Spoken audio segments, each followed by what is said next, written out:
Now, Ben, I've got a little identification test for you. We've got two black and white mammals here.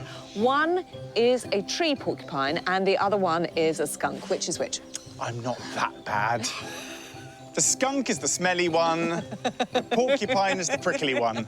After 20 years, he's finally got it.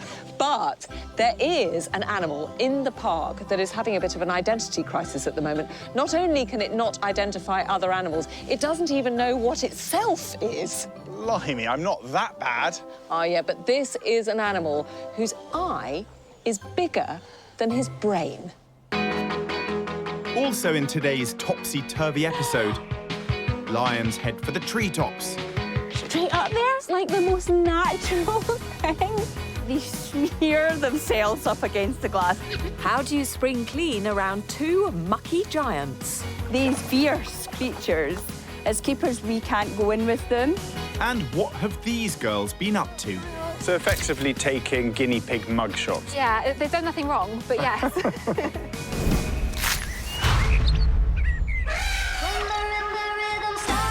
At Longleat, there's one animal that always causes a stir.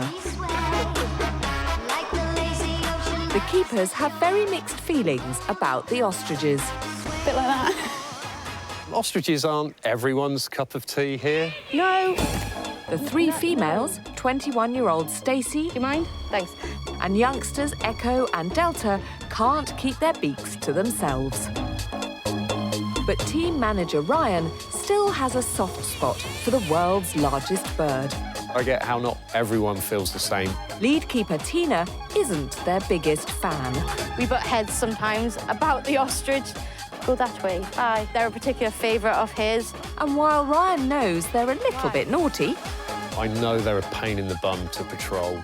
Tina has had enough. You can have a big group of ostrich just on the other side of the park. He thinks they're quirky, and he gets to laugh out the fact that they annoy the hell out of me. Bye, bye, come on. Views aside, there's a bigger issue that's recently reared its head.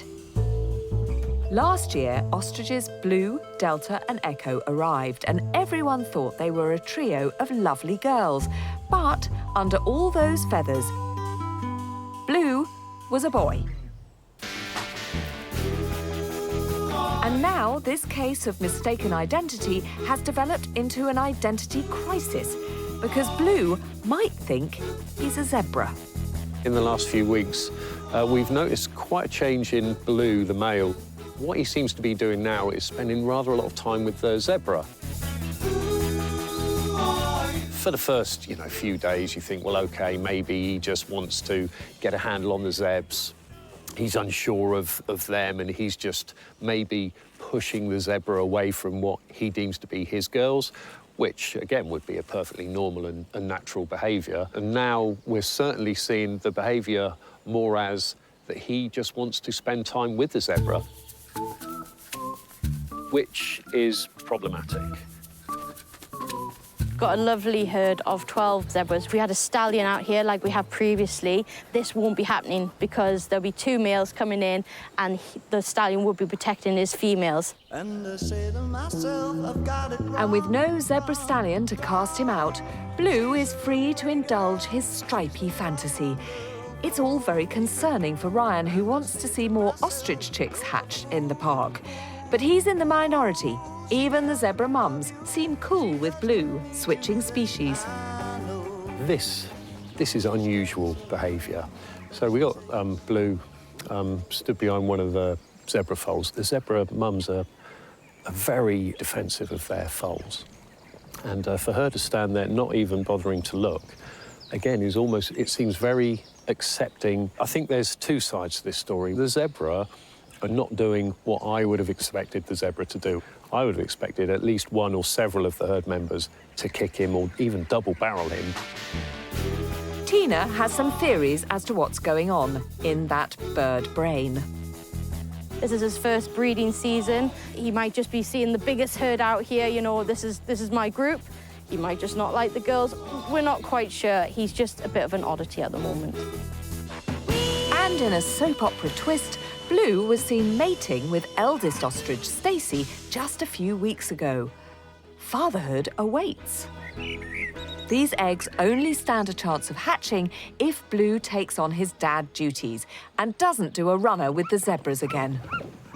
We do collect up any new eggs. We're placing them in a scrape up at the top of the section there in an attempt to try and give the females or the dominant female something to focus on, but more importantly, hopefully try and make some sort of connection with Blue's instinct that as and when the dominant female is ready to sit those eggs, he absolutely has to take his turn. So really, himself and the dominant female should take a more or less a 50-50 even split on sitting those eggs. Things pan out the way that I'm certainly hoping they're going to pan out, then maybe he'll understand he's not a zebra, he really is an ostrich, and he needs to go and sit those eggs.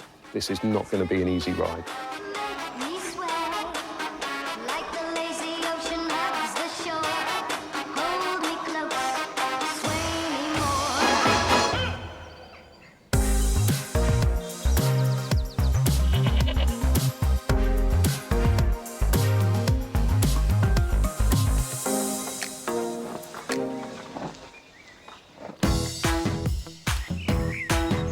I've been working with Ben for 20 years, and I can tell you that he is absolutely useless at remembering names. And when there are lots of animals, and they're small and fluffy, then he doesn't stand a chance. Mind you, he's not alone. There's a small crisis in animal adventure. You see, there are 20 of these beautiful guinea pigs living here, but no one seems to know their names. That's not my name. That's not my name. Time to put our keepers to the test. Do you know who this is? I haven't got a clue, Ben. Honestly, have not got a clue what any of the guinea pigs are like. I love the fact you lifted the hair, just in case, in case the eyes gave us away. Yeah. Absolutely no idea. No idea. Named after a flower? Lily. Rose? Close. Iris. Iris, no. Next time you pass her in the morning, will you do a cheery hello to Iris? Of course I will. She's the only one I'll know. Yeah. Thanks, Rachel. No worries. Our keepers need to up their game. It's important to be able to recognise our furry friends for health reasons. But with so many of them... Hello, girls. Only Sam knows them all. The guinea pig queen. Well, some may say. Let's test you. Do you know who you've got in your hands? I've got Misty and you've got Iris. How do we know that this is true, though? You could just be pulling names out of the hat. I could just be making it up, it's true. I think you're probably right. And what's the plan to try and change people's recognition of the guinea pigs? So we're going to try and create a bit of a photo board, just to make it a bit easier for our keepers. They can just look and know who's who. So effectively taking guinea pig mugshots. Yeah, they've done nothing wrong, but yes. So obviously this is so that we can tell these guys apart, but how do guinea pigs tell one from another? They just know. They also make an incredible squeaking noise, you may have heard it, so they can communicate quite well with each other, where they are, danger, food, all of the things that any kind of prey animal does to keep themselves safe. There's just these two left to photograph. Oh, very good. A retro there. Smile, Iris. Was that her good side? I hope so. I don't know if you got the good side. There's quite a lot of fringe going on, isn't there? There is a lot of fringe. Right, we'll try and get Misty as well. Come on, Misty. Nice smiley face. Lovely. Photos taken. It's time to see if I can learn any of their names. And there's nothing like a bit of healthy competition. So I'm taking on meerkat keeper Georgia, who reckons she's just as forgetful as me. Welcome to guinea pig school. So you've got Rita, Ria, Deirdre. We tried to go for quite traditional names. Our golden girls all have different hairdos, some short and some long, and different colours and textures. But will Georgia and I be able to tell them apart? These are a lot of ladies here for retirement who like to sit around, natter and have lunch, so we tried to go with that theme. I love that. Have they got a WI club? I think so, yes. Well, I have to say I'm terrible with names. So are we allowed to scribble notes on our hands? That's a step too far, Ben. That's cheating. Are we allowed to use phones, internet access? No photo, no help from the crew, nothing. Coughing from the crowd? Sorry. Oh, dear. You've got to learn it. So if I've got to learn it, you've got to learn it. OK. We'll give Ben some time to swat before he goes head-to-head with Georgia. Cheating. Play nicely, Ben.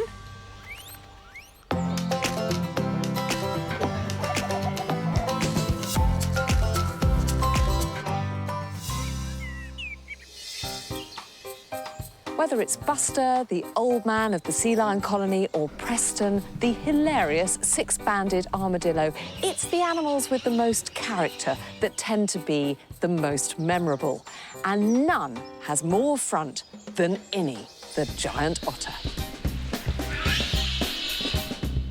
She's a bit of a diva, a bit of a sasspot, to be quite honest.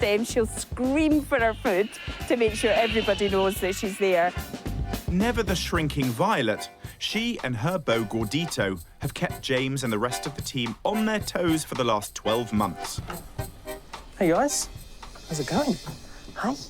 So when Innie first arrived, she sort of just did her own thing whenever she wanted. She is still quite headstrong, but Gordito is like a lost lamb. He will just follow her absolutely anywhere. Innie was the first to take up residence and wasted no time in making her presence felt. She's over a meter's length's worth of trouble. She growls and barks. 1 year on, and the pair seem hell-bent on growing old disgracefully, pulling up plants, scent-marking their enclosure, and setting up a series of foul-smelling latrines. But their mucky mischief is causing particular problems in their glass-fronted indoor pool. They smear themselves up against the glass. So no matter how cute they actually look, they're actually doing the guests and ourselves an injustice because they can't be seen. They're basically smearing mud all over the glass. So we have to get in and clean all the glass off for them.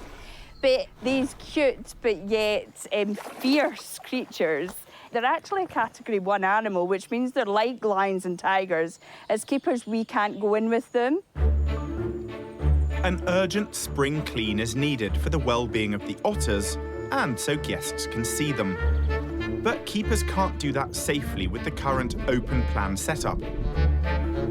With the otters free to move between the indoor and outdoor pools, and the inside den called a halt. So, to avoid a Category A bite from a disgruntled giant otter, lead keeper John needs a cunning plan. So, John, how do you clean an otter's home? With great difficulty at the moment. Even just to empty the pool and then refill it takes days. You know, it's a huge volume of water. So we're going to build a tunnel. What every home needs is a secret tunnel. I'm going to use my expertise drawing skills to show you what we're doing. So a tunnel, which basically gives the otters access from their holts to the outside area. This means that we can give the otters access to their outside pool, and also to their lovely warm holts, but it means we can completely isolate this indoor area, which means we can ditch the pool and give it a full clean. So basically they've got their very own Great Escape tunnel.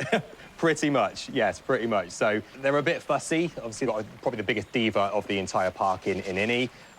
So installing this tunnel is going to be quite interesting to see how she takes to it. They're a little bit set in their ways, even though they've not been at the park that long. So building the tunnel is almost the easy part. It's then getting the otters used to using it. If the new tunnel isn't a hit, plans for the big clean-up are off. And these two cranky otters will get their mucky little way.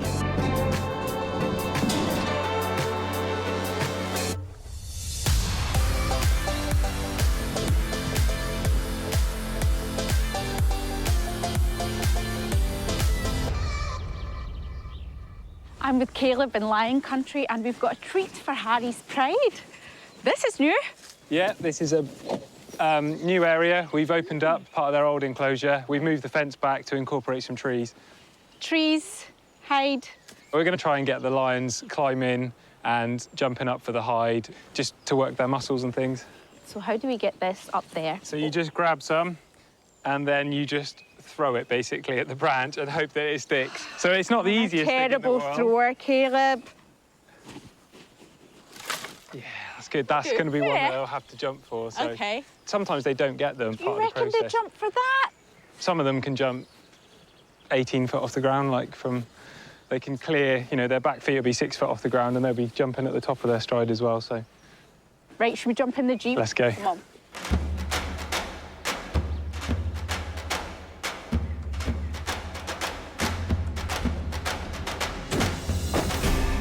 Here they come. Yeah. So I reckon little Leia will be at the front. Oh no, it's Sweet Pea. And who's that? Is that Harry? That's Big Harry, yeah. Wow. Oh, he's not little anymore. No, he's a big boy now. Who's this? This is Neo. So she loves to climb and... Oh, go for it, go for it. Straight up there? Look at that. Straight up the tree. I mean, that just looked like the most natural thing. I know. And it's exactly what you wanted, just seeing the power. I mean, she's using everything to get up there. Yeah, and Harry's looking straight up the tree as well, so Harry knows what it's all about. Can't believe his mane. He's just sort of turned into... Yeah, he's got really big... Oh, here he goes, look. Here he goes. Wow, look at that, Caleb. I mean, he's always been really strong and lean as well. Yeah. Look at the way he's gripped on there. I know. It's so impressive to see him climb. She's found a bit of hide left. There comes another one straight up the tree. The way they're gripping on there, I mean, that gives you an idea of how they'll grip onto their prey as well. Yeah. There's just no letting go, is there? No, they're so dexterous, look. She's so good at just twisting and turning up there, and they can sort of work their way down as well. It's amazing, the strength they've got and the ability to manoeuvre their paws and things. It's amazing to see it up close like this. The ones that get along with Harry really, really well are the ones who are involved in jumping and climbing and things, and then the ones he doesn't get along with so well are the ones furthest away. And Harry, unfortunately, part of his job is to influence the lionesses and make sure that they all sort of follow his leadership, basically. So there's a bit of clash of personalities there. Beryl's quite a sensitive character, and Harry's quite dominant and quite aggressive, and they just have that perfect blend of characters that make them work as a pride, but for some individually it can be quite a tough day sometimes. He's definitely king of third section. He's an incredible animal, and he's united this pride exactly like we thought he was going to. Lions are not known for their climbing, Caleb. No, not really, but they would climb in the wild. They would climb to try and get food, so potentially steal leopard kills that are stashed in trees if they think they could get that high. And also they might climb to avoid other things on the ground that want to hurt them, so buffalo and things, if there's more and they're hunting lion cubs or something, then they might try and climb out of the way. It's all very well going up there, Caleb, but have any lions ever got stuck? I've never seen one stuck up a tree. I think it'd be an interesting dilemma if one was stuck up a tree. Yeah, that'd be a pretty awkward call to the fire department, wouldn't it? Yeah. We wouldn't tell them what it was until they got here. We'd just say we got a cat stuck up a tree, and then... A big cat. Yeah, a very big cat.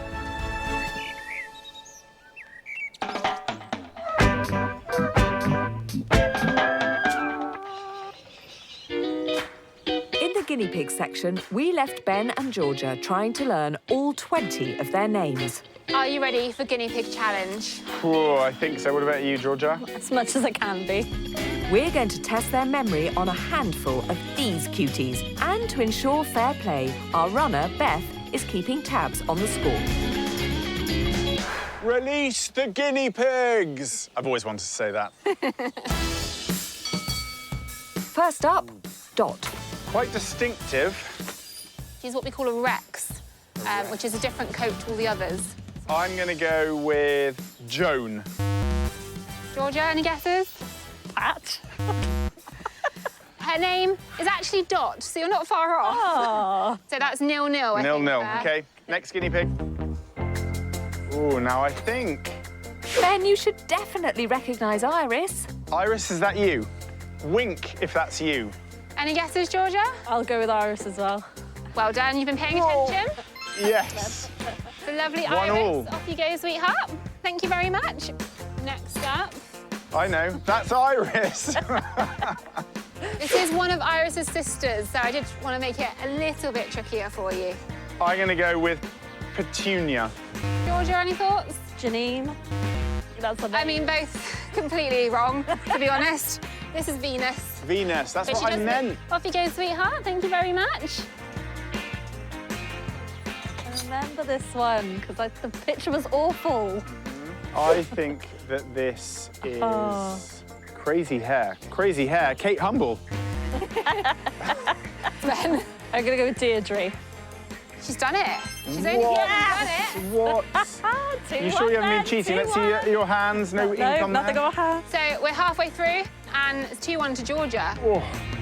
Georgia's taken the lead, but can Ben pull it back? Misty! Yeah, I got it first. You've got this, have you? Petunia. Okay, good guess. It is Petunia, but last one. Last one. Pat. Pat. Pat. It is Full Pat. ginger with a little That white was too strip. easy. Pat. That was really I think easy. you both get a point for that one. So what are the scores? I've checked with my independent adjudicator, and final scores, Georgia has it, 5-4 to Georgia. Congratulations, Thank well you very done. much. A Thank worthy you. winner. In all seriousness, I mean, you really do need to know specific guinea pigs, don't you? If there's a health problem. If there is an emergency or we need to take one to the vet, and I'm afraid, Ben, we won't be calling on you for help with that.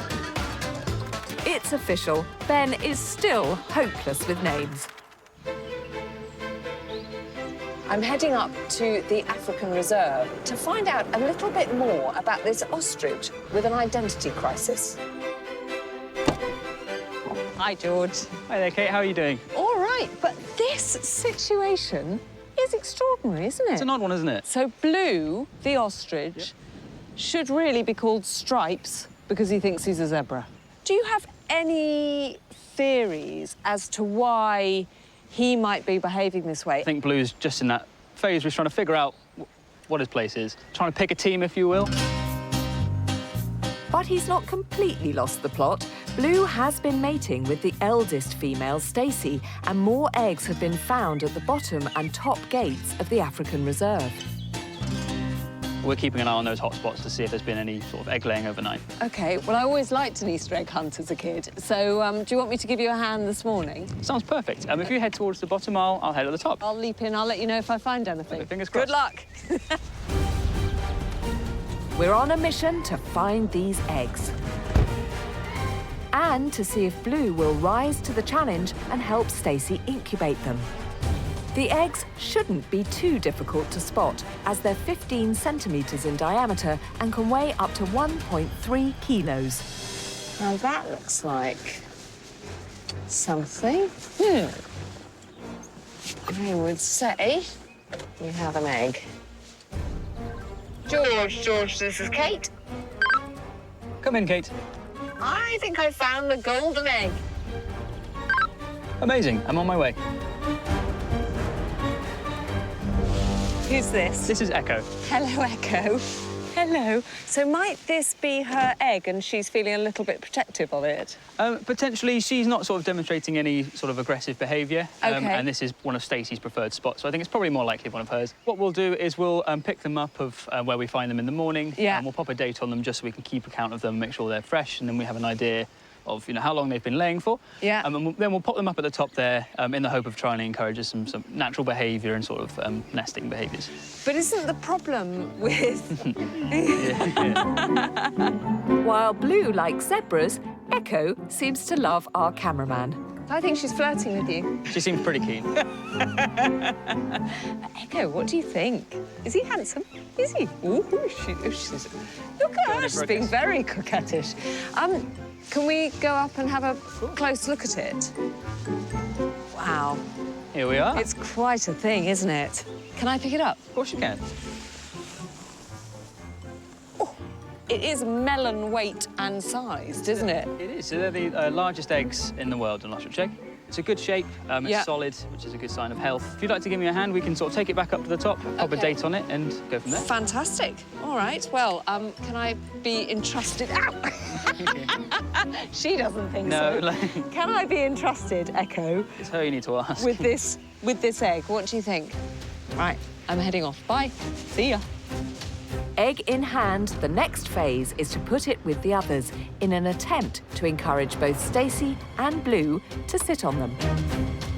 So, have these eggs been laid, what, over successive days? These ones, I think, have been over the course of about sort of a week or so. OK. What will probably happen is they'll sort of fill the nest so it sort of covers their full area, and then once Yeah. they've got a nest group they're happy with, they'll then sort of start incubating them. So, how many eggs could you expect them to have in one clutch? So in the wild, they can have really large clutches. So you can have clutches of up to 60 is the absolute sort of max. 60? Yep, 60. Don't think we're quite expecting that here, but we do what we can. That's amazing. Do you want to pop a date on this? Sounds good. Right, so just pop it in. There we are. The male ostrich is one of the few species involved with the eggs after mating. And with their darker plumage, the males usually sit on the eggs at night, so the eggs can't be seen. But will more eggs mean Blue's paternal instincts kick in? And will he finally realise where he belongs? Have you seen him around the nest? I haven't as of yet. Perhaps we could put a camera trap up on the fence or something here. What do you think? Sounds perfect. OK, great. We'll stick a camera up there and hopefully we will find out whether Blue is doing his duty.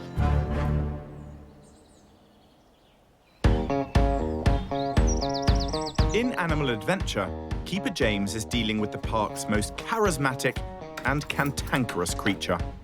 Innie, come on. I can see you. Giant Otter's Innie and Gordito's indoor pool is crying out for a scrub down. To allow keepers to clean without fear of attack, a tunnel's been installed between their outer area and their inside den. But the spring clean can't start until James has convinced the cautious otters that the tunnel doesn't pose a threat. Innie, come on. And as they sniff it out for the first time, it's not looking good. All the while, they're getting closer and closer, and then they chicken out. And obviously, they've never used this this tunnel or that door at all before. It's Innie's first. She's checking it out. Hello. Ah! Run away. Giant otters don't have many predators in their native South American habitat, but that doesn't stop them being super cautious in a new environment. I've been up here for hours calling them, so this is nothing new. Innie, come on.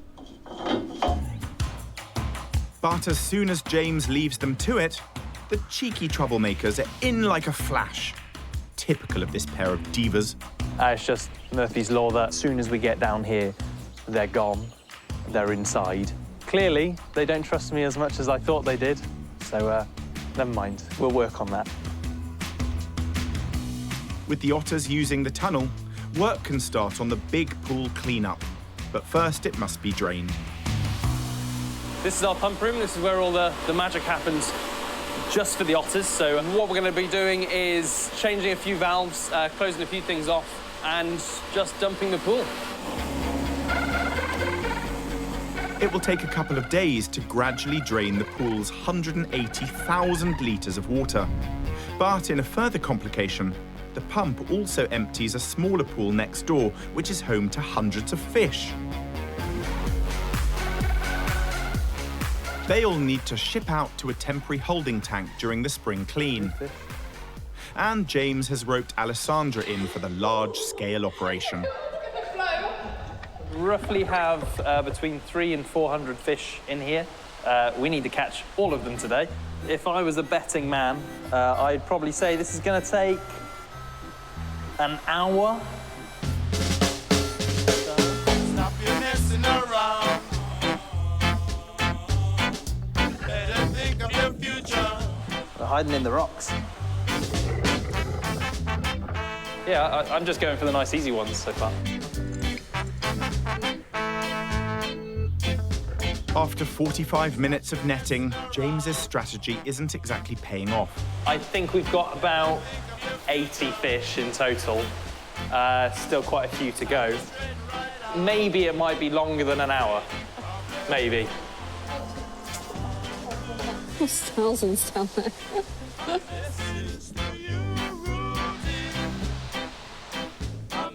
It takes some time, but within a few hours, hundreds of rehoused fish are happily swimming about.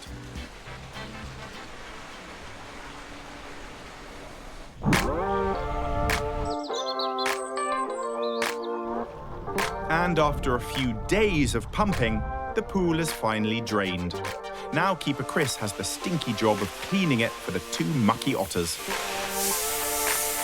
Slowly but surely, a pristine enclosure is emerging from under the dirt and grime. Because we don't get this chance very often, we're going to sort of go all out. And we want it to look really, really amazing for the public, but also good enclosure for the otters. But will it ever be good enough for the park's biggest ever divas? The giant otters might have prickly natures, but Jean's about to get close to the prickliest animal in the park. Hi, Josh. Now, the weather forecast was blazing sunshine for today.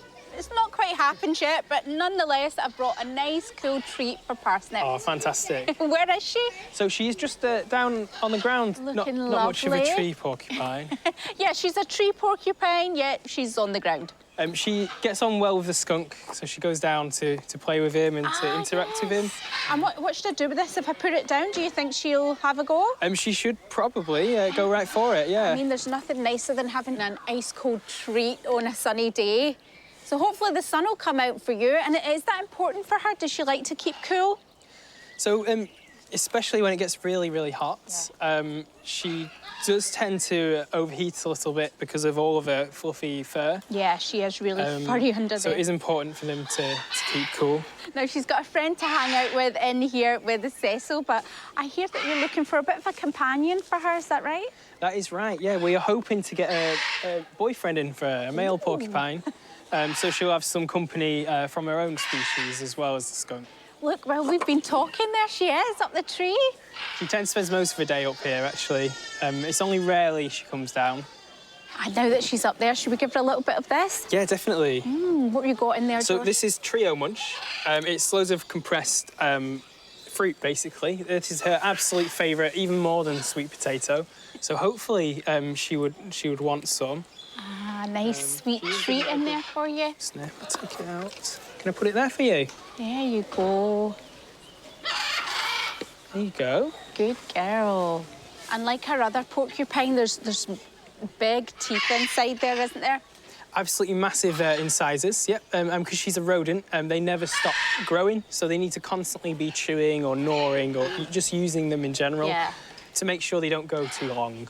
And how is it from your point of view when you bring another porcupine in here? If you get another one, what will you be looking out for? First of all, we'll look out for the skunk as well, make sure he gets on with it, just like he gets on with her. Crowd, Josh, you know. It could possibly be a crowd. He knows what a porcupine is now. He knows to stay away from it. Right. And also we'll be looking out for just how they interact with each other. Are they doing like mating calls, or are they friendly? Are they aggressive? We're going to hope that they just get on like a house on fire, really. Well, I hope that you find the perfect mate for her and a porcupine that she can love as much as she loves that biscuit. You're enjoying that, aren't you?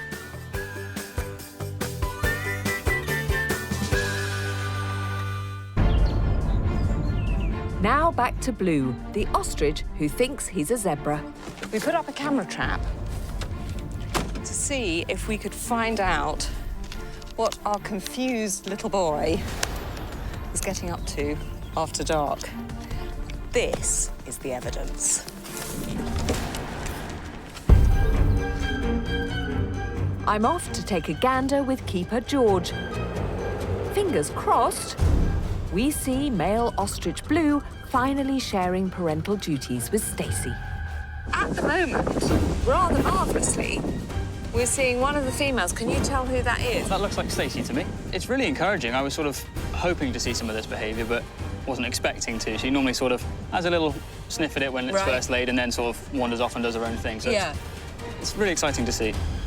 In the wild, fewer than 10% of ostrich nests survive the laying and incubation period.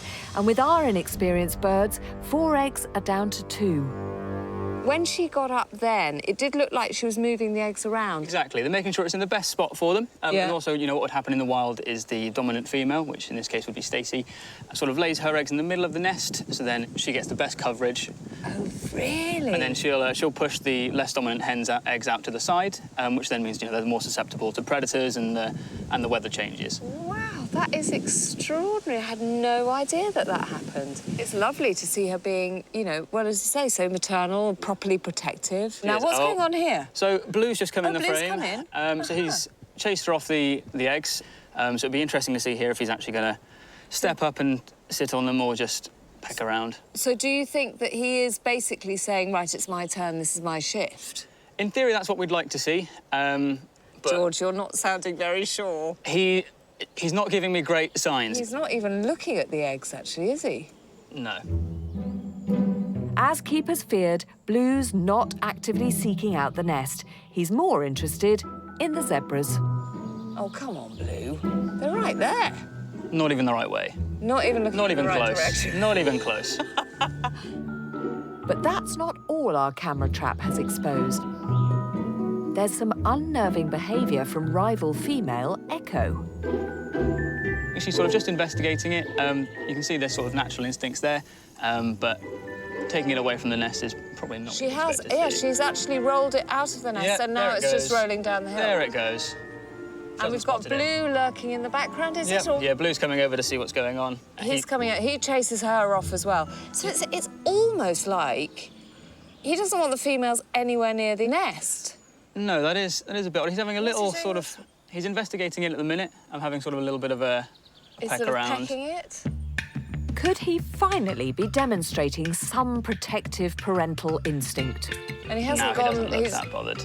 No, he doesn't, does he? Maybe not. So you'd expect sort of a male to be quite protective over a nest area. Yeah. And now he's just walked over away. it. Is that Yeah. Oh, he's hopeless, George. Yeah. Oh, he's off. He's off. Now, the zebras are getting a little bit feisty in the background. I wonder if he's going to go and think that he's a zebra and he's got to chase them.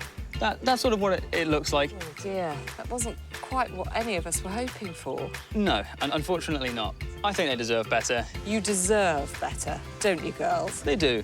They do. Anyone out there who would like a slightly useless male ostrich that thinks it's a zebra, just call George. Yeah, you know where to come. As for the remaining egg, fingers are crossed it will result in a chick.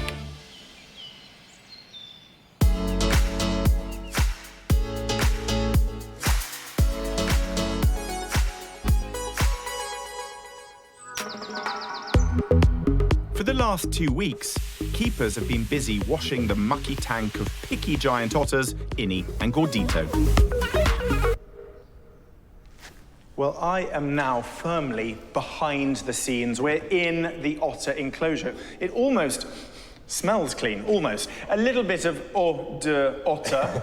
Are we ready to allow them back into their very, very clean bedroom, if that's what we're going to call this? Definitely. We've got a little bit of a housewarming present for them. Nice. So we've got a lobster pot. We're going to put some of their favourite fish in it and throw it in the water, just as a bit of a welcome to your new clean pool. And obviously it will give us a good opportunity to see them using their paws and a bit of enrichment. OK. So what have we got here? What kind of fish? So some of their favourites, we've got some trouts and some roach and a few bits of smelt as well.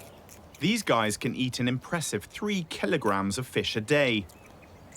So it's no wonder their tank needed a wash. And how do they get the fish out of here? So really dexterous paws. Hopefully they'll pull it through the mesh and through the bottom of the buzz. Should we deploy? Yes.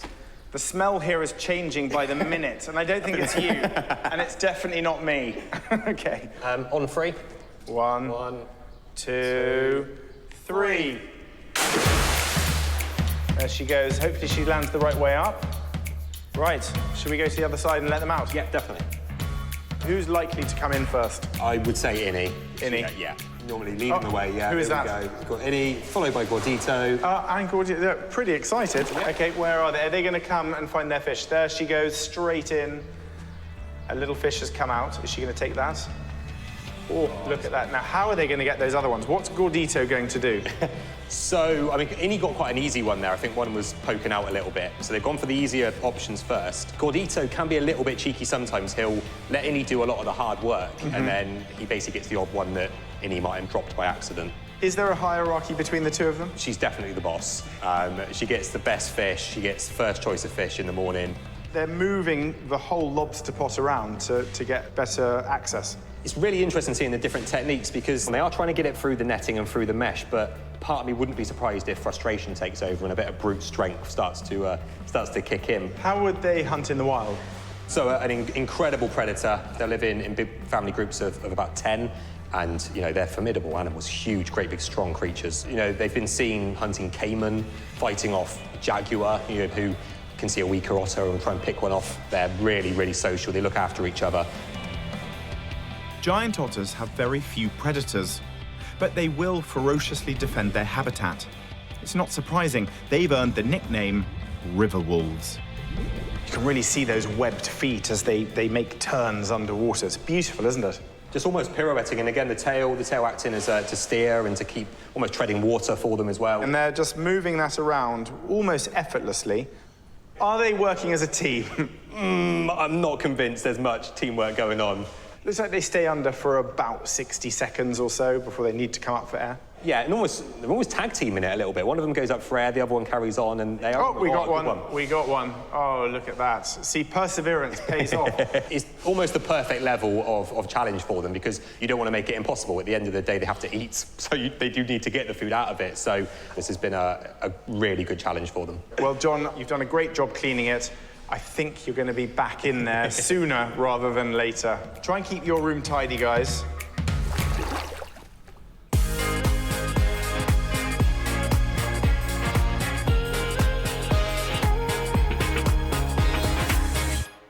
It's almost the end of the show, but we have come up to the Africa Reserve to catch up with Ryan and news of the ostriches. Well, one in particular. Yeah. Mr. Blue. Yes. Who has slightly failed all expectations. I suppose there's quite a lot of truth in that, Kate. Let's cut him some slack a little bit. Sure. Because he and the girls are all quite young, aren't they? Yes, just over a couple of years old. And although they don't live, you know, to a great age, that is still very young for an ostrich to expect them to be able to come out, mate, look after a clutch of eggs, get those eggs through to maturity, hatching, and raise chicks. Really big ask. And what about Blue over there with the zebra? This is the problem, you know, this thinking he's a zebra is slightly peculiar. It is. I've never seen it before. He's really acting like those are his girls as opposed to these are his girls, yeah. Which actually isn't a huge problem because obviously two of these girls here were out the same clutch as Blue. Well, that's also true, yeah. So what is the plan with Blue? We have found a home for him. Oh, really? At another collection based in the UK, so Okay. not long journey at all for him. And then, of course, we'll look for a new male to bring in. The long-term plan is to try and breed from these females. Yes. You know, it's a challenge, Yeah, really, yeah. in this environment for an ostrich to naturally raise young. Well, thank you, Ryan. Good luck with the move, Blue. Sadly, that's all we've got time for, but here's what's coming up on the next Animal Park. Kate plays hide-and-seek with the aardvarks. Release the aardvark. You've got no manners. Ah, hello, Kat. Ben goes to a movie premiere. You've got something to show me. In all my years at Animal Park, I haven't seen anything quite like this. And Jean gets upstaged by a limelight-loving pelican. Do you want to end this link since you've been in the camera the whole time? You're bad.